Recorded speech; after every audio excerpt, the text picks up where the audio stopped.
Imagine studying a 300-page contract with tiny letters and all sorts of clauses that are impossible even for a lawyer to read.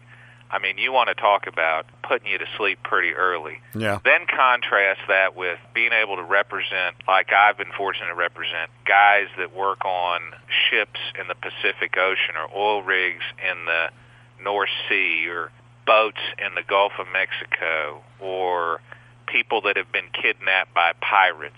Yeah. And being able to see the way that these ships, the way that these rigs operate, the way that they try to deal with safety issues. I mean, it's just a really fascinating area of law. It's never boring. And by and large, the people, the men and women that I represent, are really good people.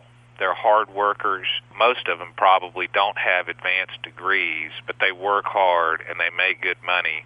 And they generally are doing the right thing when they get hurt. You know, it's the difference between reading a 300-page contract and being involved in a case where there's pirates, or being involved in a case involving a helicopter crash in the Gulf of Mexico where the ships had to get out there and pull guys from the water who had spent hours and hours floating in the Gulf of Mexico and treading water. It's just a real big difference, and I really enjoy it.